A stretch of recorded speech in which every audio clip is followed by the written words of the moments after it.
నమస్కారం, నా పేరు శివ. అందరూ ఎలా ఉన్నారు ఫ్రెండ్స్? ఇవాళ వీడియోలో ఈపీఎఫ్ ఖాతాదారులకు ఒక గుడ్ న్యూస్ చెప్పబోతున్నాను. వీడియోకి వెళ్ళే ముందు ఇలాంటి విషయాలు మీరు మరింత తెలుసుకోండి కింద సబ్స్క్రైబ్ బటన్ ఉంది, దాన్ని ట్యాప్ చేసి మన ఛానల్ సబ్స్క్రైబ్ చేసి పక్కనే ఉన్న బెల్ బటన్ని యాక్టివేట్ చేయండి. అండ్ అంతేకాకుండా లైక్ చేయండి. లైక్ చేస్తే ఇలాంటి వీడియోస్ అందరికీ చేరుకుంటాయి.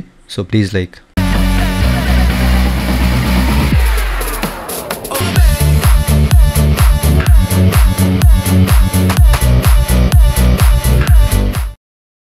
ఇక టాపిక్ స్టార్ట్ చేస్తే కనుక ఈపీఎఫ్ సంబంధించిన అట్లాంటి క్వైరీ అండ్ అట్లాంటి సర్వీస్ కావాలన్నా పెయిడ్ సర్వీస్లు ఉన్నాయండి. నన్నైతే కాంటాక్ట్ అవ్వచ్చు. నా వాట్సాప్ నెంబర్ కింద మీకు డిస్క్రిప్షన్లో ప్రొవైడ్ చేశాను. వాట్సాప్ ద్వారా మాత్రమే నన్నైతే కాంటాక్ట్ అవ్వచ్చు. అయితే ఈ వీడియోలో ఈపీఎఫ్ ఖాతాదారులకి వచ్చిన గుడ్ న్యూస్ ఏంటంటే మీరు ఇక్కడ చూడొచ్చండి. ఇది లాస్ట్ సర్క్యులర్. మీ అందరూ తెలిసే ఉంటుందండి ఈ ఈఎల్ఐ స్కీమ్ గురించి. ప్రీవియస్ వీడియోలో మీకు చెప్పాను, ఓకేనా?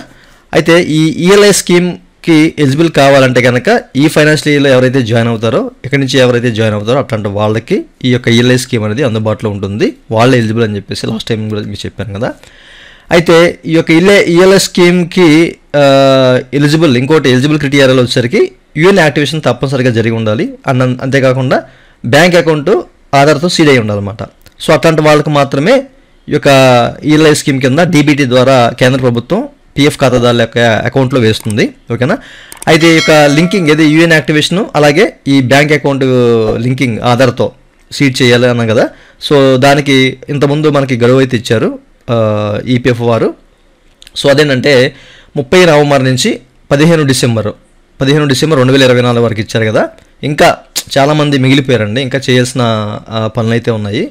చాలామందికి ఇంకా అవ్వలేదు ఈ యొక్క యూఎన్ యాక్టివేషన్ లాంటివి. అలాగే ఏంటంటే ఆధార్తో సీడ్ బ్యాంక్ ఆధార్తో సీడ్ కాలేని వాళ్ళు చాలామంది ఉన్నారన్నమాట.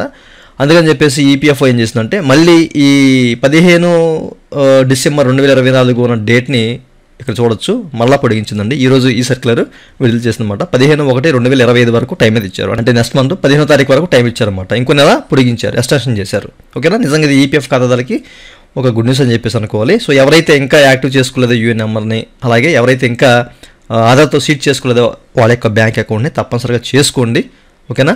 సో మళ్ళీ ఈ టైం పొడిగిస్తారో లేదో మనం చెప్పలేము. 15వ తారీఖు వరకు అయితే టైం ఉంది, జనవరి 15 వరకు. సో ఈ విషయాన్ని అందరూ గమనించాలి, ఓకేనండి? ఇదండి వాళ్ళ వీడియో. ఈ వీడియో మీ నచ్చితే కింద లైక్ బటన్ ఉంది, లైక్ చేసుకుని సపోర్ట్ చేయండి. అలాగే ఇలాంటి విషయాలు మీరు మళ్ళీ తెలుసుకోవడం కింద సబ్స్క్రైబ్ బటన్ ఉంది, ట్యాప్ చేసి సబ్స్క్రైబ్ చేసి పక్కన ఉన్న బెల్ బటన్ యాడ్ చేయండి. Thank you for watching. And జై హింద్.